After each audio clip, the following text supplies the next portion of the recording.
علیکم، امید کرتی ہوں آپ سب خیریت سے ہوں گے۔ آج ہم ناول شروع کرتے ہیں۔ اگلا ناول جو کہ ہے حالم، اور اس کو لکھا ہے نمرہ احمد نے۔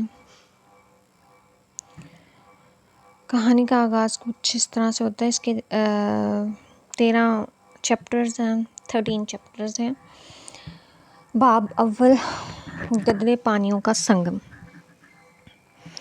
اس نے خواب میں دیکھا کہ وہ گدلی سی جگہ ہے، 2 دریاؤں کا سنگم۔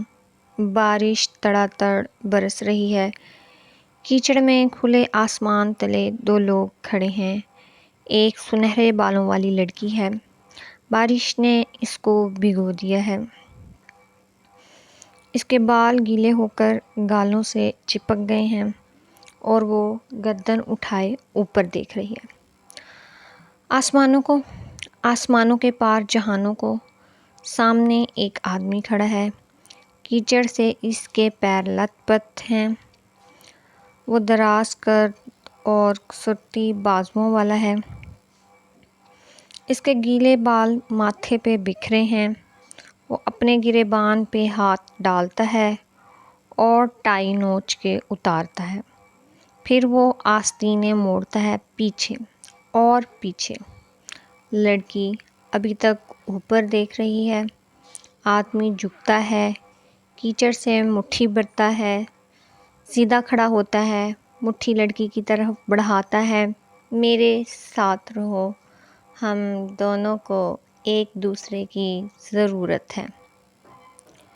وہ بارش اور طوفان میں بلند آواز سے کہتا ہے۔ وہ چونک کے اسے دیکھتی ہے، پھر اوپر نگاہ اٹھاتی ہے۔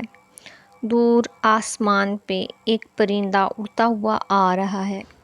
اپنے پر پھیلائے اس آدمی کے سر کے اوپر فضا میں آ رکتا ہے، چکر کاٹتا ہے، کاٹتا ہے، کاٹتا ہے۔ لڑکی انگلی اٹھا کر اشارہ کرتی ہے۔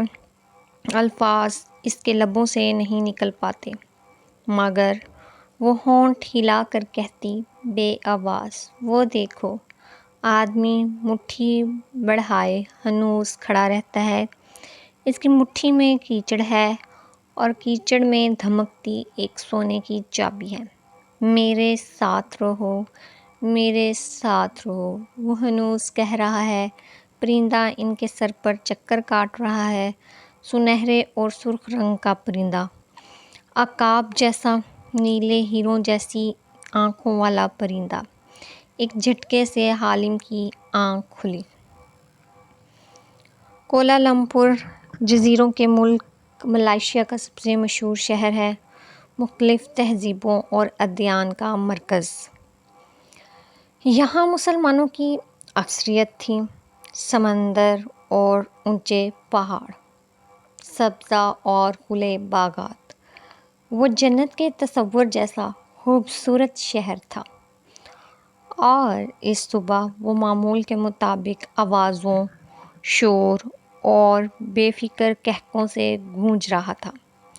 لوگ مصروفیت سے اپنے روزمرہ کے کام نپٹا رہے تھے، سڑکوں پہ، دفتروں میں، گھروں میں۔ KL کوالالمپور کو عرف عام میں KL کہا جاتا تھا کہ مصروف کاروباری مراکز کے علاقے میں ایک اونچی عمارت بے نیازی سے کھڑی دکھائی دیتی تھی۔ اس کے 12ویں فلور پہ آؤ تو آفس کیبن بنے تھے اور ورکرز مصروف دکھائی دیتے تھے، ٹائپنگ کی آوازیں، فون کی گھنٹیاں۔ یوں دکھائی دیتا تھا کہ اس آفس میں ہر دن کی طرح کام جاری و ساری تھے۔ ایسے میں ایک نوجوان ہاتھ میں فائل پکڑے تیز تیز چلتا جا رہا تھا۔ چینی نقوش کی صورت کا حامل وہ درمیانے قد کا تھا اور چہرے پہ دبا جوش تھا۔ ایک آفس کے دروازے کے سامنے وہ رکا، خوشی کو قابو کرتے ہوئے مسکراہٹ دبائی اور دھڑلے سے دروازہ کھولا۔ اندر آفس ٹیبل کے پیچھے ایک تھکا ماندہ سا ادھیڑ عمر شخص بیٹھا تھا، ٹائی ڈھیلی کیے، بگڑے تاثرات لیے اس نے آنکھیں اٹھا کے اکتاہٹ سے اندر داخل ہوتے نوجوان کو دیکھا۔ مولیا، میں اس وقت کوئی بات نہیں سننا چاہتا۔ میں ساری رات سو نہیں پایا۔ ابھی مجھے ڈسٹرب نہ کرو۔ انور صاحب، اچھی خبر ہے۔ مولیا دھمکتے چہرے کے ساتھ کرسی کھینچ کر سامنے بیٹھا تو انور صاحب نے ہاتھ چلایا۔ تمہیں لگتا ہے اس وقت مجھے کوئی خبر خوش کر سکتی ہے؟ میری لاپرواہی سے باس کا لیپ ٹاپ چوری ہو گیا ہے اور تمہیں اپنے کاموں کی پڑی ہے۔ وہ ناراض چینی آنکھیں مولیا پہ جما کے زور سے بولے، ابھی تک تو باس کو معلوم ہی نہیں ہے کہ ان کا لیپ ٹاپ، جس میں ہمارے بزنس کے خفیہ دستاویزات ہیں اور جو انہوں نے مجھے وائرس سے پاک کرنے کے لیے دیا تھا، میں گم کر چکا ہوں۔ جاؤ خدا کے لیے۔ سر، تحمل سے میری بات سنیں۔ مولیا نے یہ کر لیا ہے۔ انور صاحب کا جھکا اترا چہرہ تیزی سے سیدھا ہوا، آنکھیں پھیلیں، بہت سے رنگ چند لمحوں میں بدلے۔ کیا مطلب؟ کیسے؟ وہ تیزی سے آگے ہوئے۔ حالم، مولیا نے جوش اور فخر سے وہ فائل سامنے رکھی۔